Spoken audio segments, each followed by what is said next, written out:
이 세상 그 어떤 것보다 가장 밝은 빛난 우리 주님, 이 시간 좌절과 낭만과 어둠 속에서 방황하는 저희들에게 임하셔서 주님의 찬란한 구원의 빛을 내리어 주시옵소서.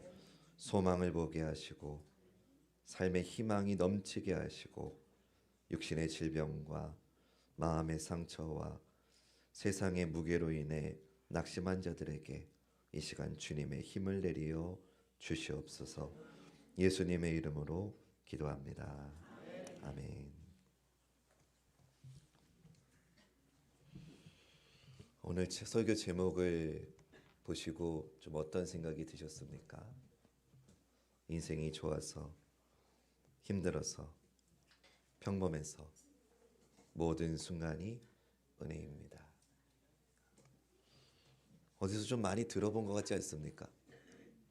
날이 좋아서, 날이 좋지 않아서, 날이 평범해서 모든 것이 좋았다. 저 닮은 어떤 배우가 했던 대사입니다.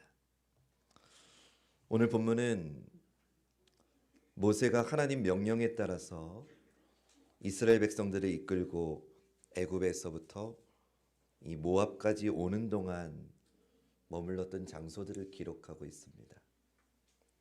지도를 보시는 대로 하나님 말씀에 따라서 지금까지 이스라엘 백성들이 걸어온 모든 지명들을 하나하나 기록한 겁니다. 여러분 혹시 오늘 예배 전에 설교 본문을 좀 먼저 읽어보셨거나 아니면 성경 묵독할 때 오늘 본문을 들으셨을 때 좀 어떠셨습니까? 막 오늘 본문에 감동이 막 밀려와서 눈물이 나셨습니까? 솔직히 그곳이 어딘지도 하나도 모르겠고 이렇게 지루하게 느껴지는 지나온 여정의 지명을 왜 기록하셨나 모르시겠죠? 그러나 여러분 여기에는 특별한 의미가 있습니다. 우리에게는 그저 이스라엘 백성이 진을 치고 머물던 단순한 지명일지 모르지만 40년 동안 이 길을 걸어온 이스라엘 백성에게는 수많은 사연과 의미가 담겨있는 잊을 수 없는 곳입니다. 제가 여러분들에게 세 가지를 좀 떠오르는 질문을 할 건데 여러분들의 이해가 좀 빠르게 되실 것 같습니다. 첫 번째 질문. 여러분 인생에서 가장 가난했던 시절에 살았던 장소를 한번 이 시간 떠올려 보세요. 두 번째, 내 인생에서 가장 행복했던 순간, 그 행복했던 때로 기억되는 그때 내가 있었던 장소를 한번 떠올려 보십시오. 세 번째, 내 인생에서 가장 힘들었던 때, 내가 정말 낙심하고 포기하고 싶을 때 내가 있었던 곳을 한번 떠올려 보십시오. 어떠십니까? 지금 마음속에 떠오르는 장소가 다른 누군가에게는 아무 의미도 없는 동네일 수도 있겠지만 나에겐 어떻습니까? 내 인생의 좋은 날, 반대로 힘든 날, 그때그때의 소중한 의미와 추억이 되새겨지는 장소가 분명히 되셨을 겁니다.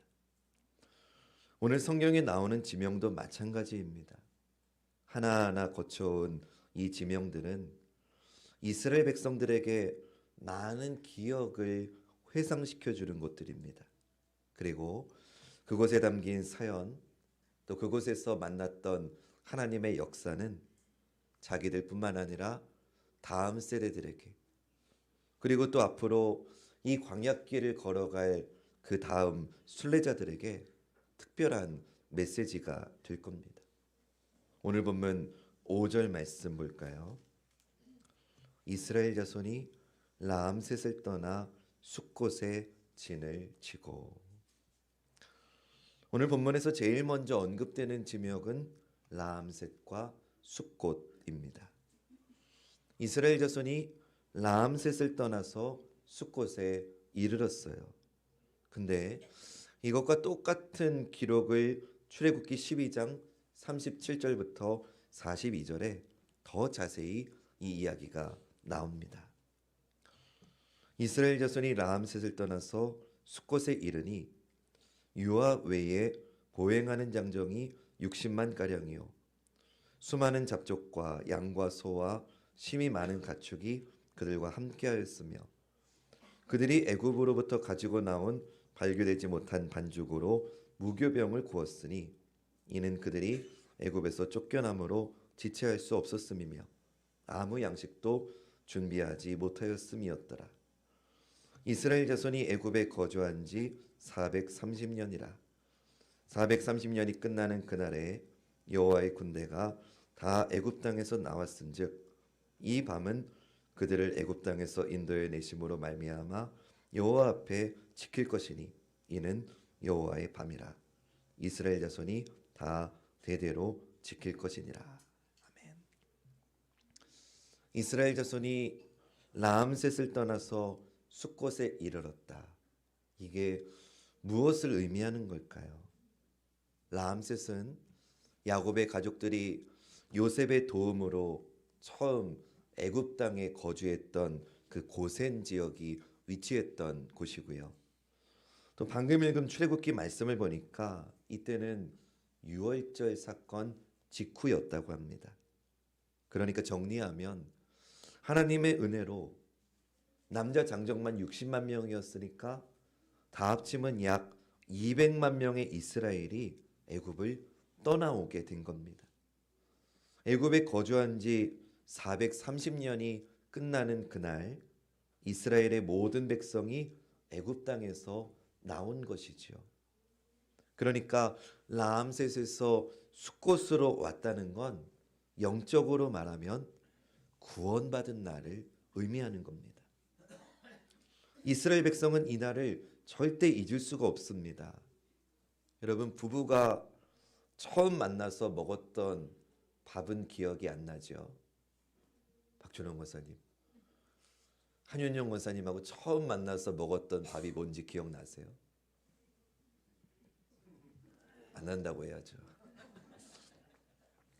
먹었던 밥은 기억이 안 날 수 있어요. 근데 제가 질문을 조금 바꿔봅니다.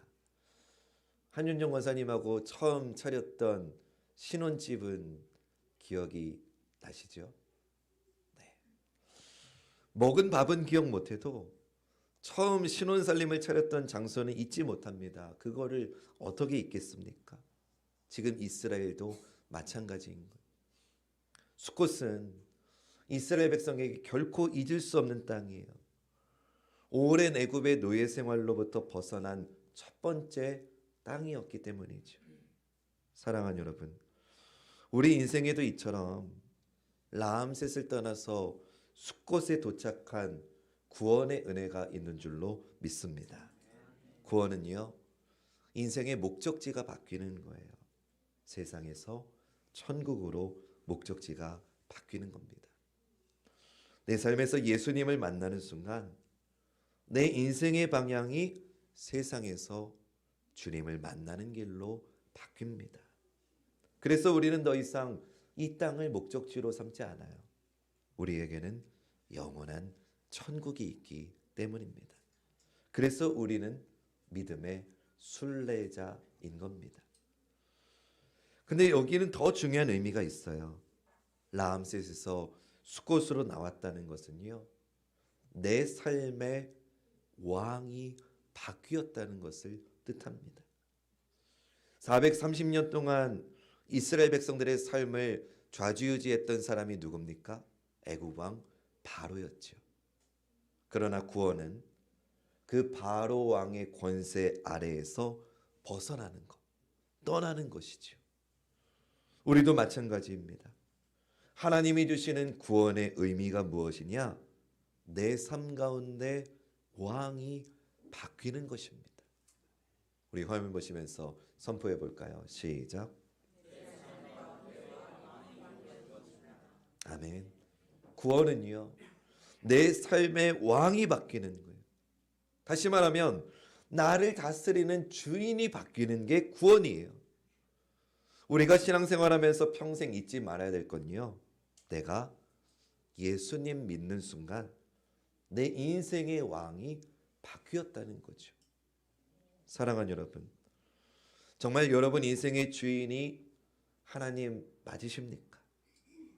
우리는 주님 아닌 다른 것들을 왕으로 삼을 때가 종종 있어요.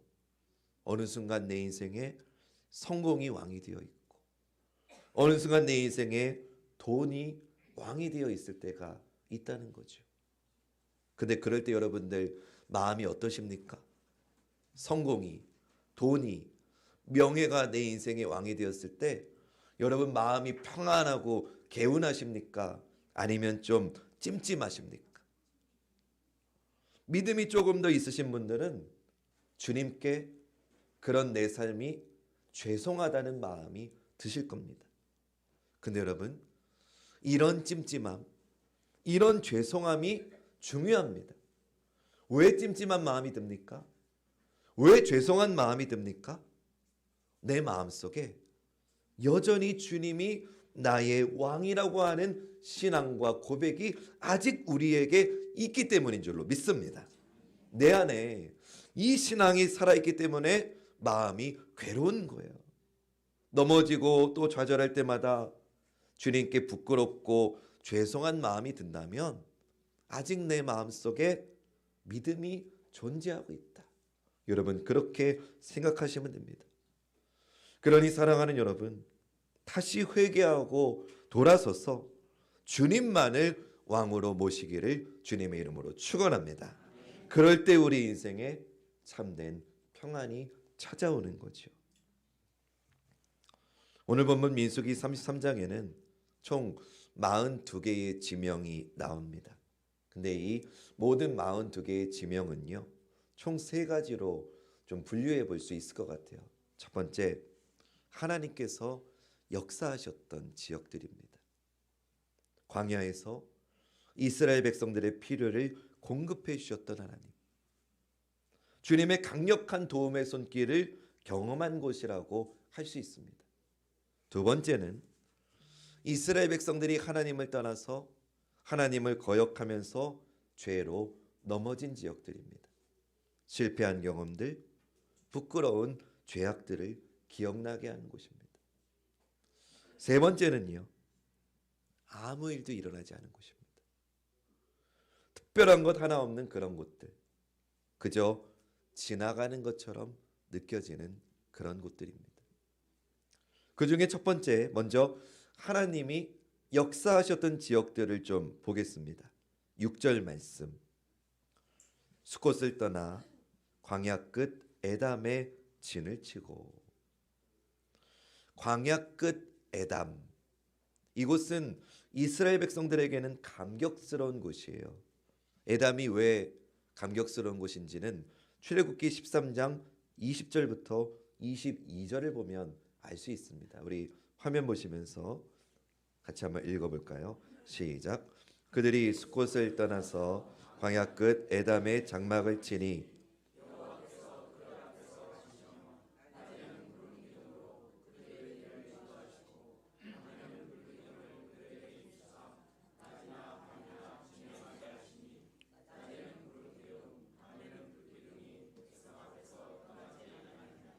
아멘.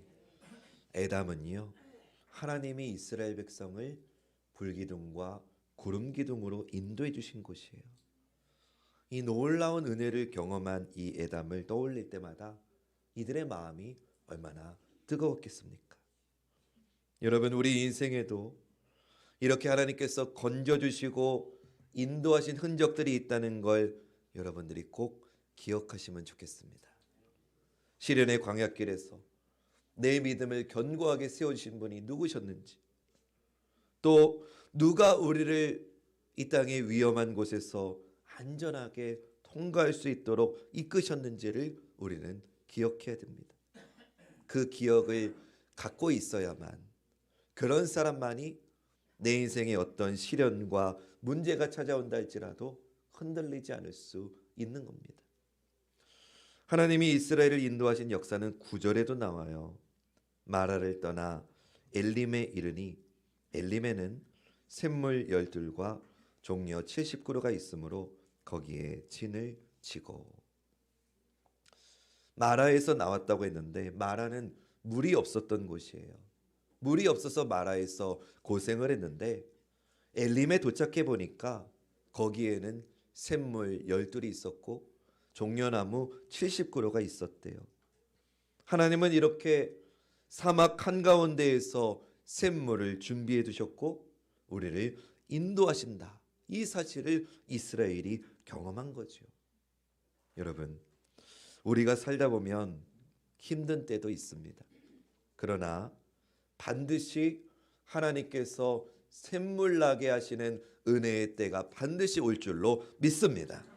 이렇게 우리 인생에는요, 숫곳이 있고 에담이 있고 엘림이 있어요. 이런 지역들을 하나님이 돌아보게 하신 이유는 우리를 붙잡아 주시고 여기까지 인도하신 분이 하나님이시라는 걸 분명하게 가르쳐 주시기 위함이죠. 두 번째 부류, 이스라엘이 쓰러지고 넘어진 곳이 있습니다. 말씀을 일일이 읽진 않겠지만 여러분들 성경으로 좀 쫓아오실 수 있는 분들은 한번 같이 따라오셨으면 좋겠어요. 8절에 보면 마라가 나오는데 마라는 아까 말씀드린 대로 물이 없어서 원망한 곳이에요. 14절에 르비딤이라고 하는 곳도 마찬가지고요. 16절을 보면은요, 기브롯 핫다와라고 하는 지명이 나오는데 여기서는 이스라엘이 먹을 게 없다고 하나님께 불평했던 곳이에요. 하나님께서 그래서 메추라기를 보내시고 그 이사이의 고기가 씹히기도 전에 그들을 심판하시죠. 그래서 그곳을 탐욕의 무덤이다라고 불리기도 했던 곳이에요. 36절에 보면은요, 가데스라고 하는 지명이 나와요. 이곳은 모세가 지팡이로 반석을 쳐서 물을 낸 곳입니다. 그러나 반석에서 물을 낼 때 모세가 이스라엘 백성들의 그 원망하는 모습에 분을 이기지 못해서 입으로 명령하라고 하셨는데 반석을 지팡이로 2번을 내리쳤던 곳이죠. 그래서 이 일로 모세는 가나안 땅에 들어가지 못하게 되죠. 이런 다툼으로 무리바라고 불렸던 곳입니다. 그러니까 이런 지역들은 이스라엘이 하나님께 등을 돌리고 하나님께 원망하고 불평했던 곳이었어요. 영적으로 처절하게 넘어졌던 자리였다고요. 여러분, 우리 인생에도 이런 부끄러운 삶의 자리들이 얼마나 많습니까? 그러면 거론할 때마다 수치스러울 수밖에 없는 이 지역들을 왜 하나님은 성경에 기록하신 걸까? 우리는 시편 130편 3절 4절에서 그 이유를 찾아볼 수 있어요. 화면 보시면서 같이 고백해 봅시다. 시작. 여호와여, 주께서 죄악을 지켜보실진대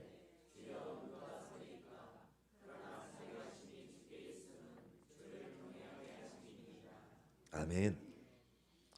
우리가 하나님께 범죄한 자리들을 하나님이 다시금 보여주시는 이유는요, 우리가 넘어지고 쓰러졌던 그 모든 길마저도 하나님은 우리를 만지시고 고쳐주시는 여정이었다는 걸 알려주시려는 거예요.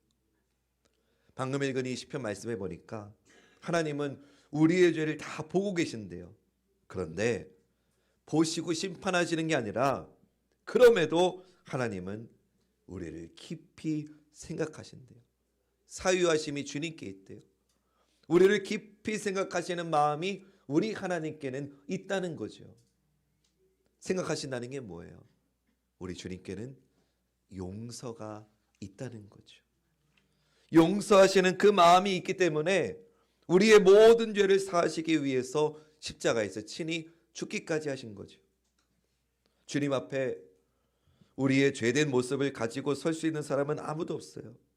그러나 감사하게도 주님은 용서하시는 분이시기에 우리가 믿음 가지면 주님께 나아갈 수 있는 줄로 믿습니다. 이 용서의 힘이 넘어진 우리로 하여금 다시 일어나 주님을 향해 나아가게 하는 줄로 믿습니다. 우리 옆에 분하고 이렇게 축복합시다. 하나님이 당신을 끝까지 사랑하십니다.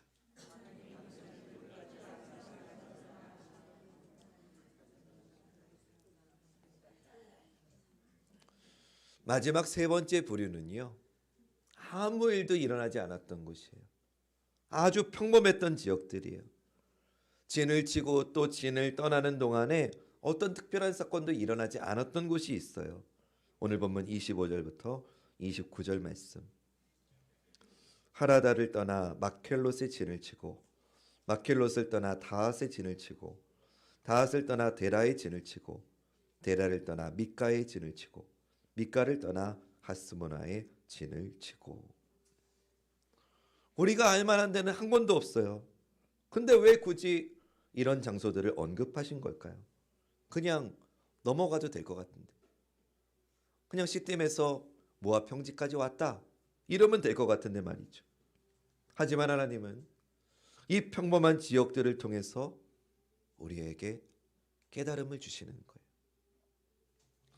여러분, 우리 인생의 날 가운데 극적인 날이 많습니까? 평범한 날이 많습니까? 여러분들 다 연예인이세요? 대답 못하시네. 우리 내 삶에 드라마틱한 막 서프라이즈한 일들이 많으십니까? 아니면 그냥 밥에 김치 먹는 평범한 날들이 많으십니까? 평범한 날이 많죠. 특별한 날보다 평범한 날이 훨씬 많아요. 그냥 많은 것도 아니고 훨씬 많아요. 비율로 치면 아마 내 인생에서 특별한 날은 한 10% 미만이지 않을까 싶어요. 90% 이상은 다 평범한 날이라고요. 그러나 우리가 볼 때 아무 일도 일어나지 않은 그런 일상의 날, 또 특별할 것 하나 없는 그런 장소라고 할지라도 이 모든 순간이 하나님께서 우리 한 사람 한 사람을 하나님의 영원한 생명의 약속으로 이끄시는 하나님의 인도하심이었다. 이것이 오늘 본문이 말하는 거예요. 그래서 모든 날들이 감사할 수 있는 거지요. 사랑하는 여러분, 우리 모두는 저마다의 사연을 가지고 이 세 가지 부류의 장소들을 지나왔어요. 인생을 살아보니까 깨달아지는 게 있는 거죠. 인생은요, 지나고 나서 되돌아봐야지 의미를 알 수 있는 거지, 우리는 지나가 보아야만 알 수 있을 뿐이지 사실은 인생을 앞날을 알 수가 없어요. 그런 하나님은요, 하나님의 은총을 감추어 두셨다가 우리가 그 순간 그때에 다다랐을 때에 우리가 깨닫도록 감추어 두신 은혜를 그때마다 우리에게 하나씩 하나씩 베풀어 주시는 분이. 민수기 33장의 지명을 통해서 우리에게 알려주신 하나님의 메시지가 바로 이거예요. 구원의 여정에는 감추어 두신 하나님의 은혜가 있다는 거예요. 선포해 볼까요? 시작. 아멘. 여러분, 우리가 믿음의 길 걷다 보면 막혔던 문들이 열릴 때가 있어요. 때로는 내가 그릇 가고 잘못 가려고 하는 것을 하나님이 막아주실 때도 있다고요. 근데 그때는 몰라요. 지나기 전에는 몰라요. 지나고 나서 되돌아보니까 아, 그렇구나. 하나님이 나에게 이런 걸 예비해 두셨구나. 지나고 나서 감추어 두셨던 은혜를 받고 나서야 우리는 그것을 깨닫게 된다는 거예요. 하나님은 이스라엘 백성을 출애굽시키실 때 아무 계획 없이 그냥 나오게 하신 게 아니고요. 홍해를 가르실 계획을 감추어 두셨어요. 그리고 이스라엘이 홍해 앞에서 길이 막혔을 그때에 그 계획을, 그 은혜를 베푸셨다고요. 광야에서 하나님은 만나와 메추라기를 감추어 놓고 계셨어요. 그리고 내 백성들이 배고프다고 할 때에 그 감추어 두신 음식을, 만나를 베풀어 주려고 준비해 놓으셨다는 거죠. 사랑하는 여러분, 우리 인생도 마찬가지예요.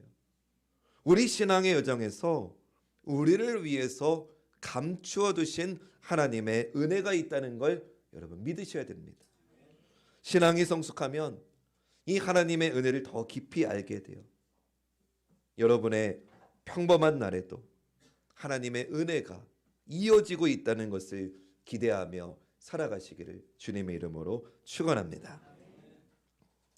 이제 이스라엘은 약속의 땅을 들어가기 직전이에요. 이 말은 하나님이 주시는 안식을 누리기 바로 직전에 있다는 말이에요. 그런데 40년 광야길을 걸어온 이들이 가나안 땅을 들어갔다고 해서 저절로 그 안식이 주어졌던 건 아니에요. 하나님께서 가나안 사람들과 싸워서 전쟁에서 승리할 때 하나님이 주시는 안식을 허락하시겠다고 하셨어요. 민수기 33장 50절부터 52절 말씀 보시죠. 여리고 맞은편 요단강가 모압 평지에서 여호와께서 모세에게 말씀하여 이르시되 이스라엘 자손에게 말하여 그들에게 이르라. 너희가 요단강을 건너 가나안 땅에 들어가거든 그 땅의 원주민을 너희 앞에서 다 몰아내고 그 새긴 석상과 부어 만든 우상을 다 깨뜨리며 산당을 다 헐고. 아멘. 하나님이 주시는 안식은요, 가나안 땅에 도착했다고 해서 주어지는 게 아니고 그 땅의 원주민들을 다 몰아내고 그 땅의 우상을 다 파괴해야 주어진다고 하십니다. 그렇게 하지 않으면 어떤 일이 일어나는지에 대한 경고의 말씀도 주셨어요. 55절 말씀. 너희가 만일 그 땅의 원주민을 너희 앞에서 몰아내지 아니하면 너희가 남겨둔 자들이 너희의 눈에 가시와 너희의 옆구리에 찌르는 것이 되어 너희가 거주하는 땅에서 너희를 괴롭게 할 것이요. 결국 이스라엘은 이 경고의 말씀대로 됩니다.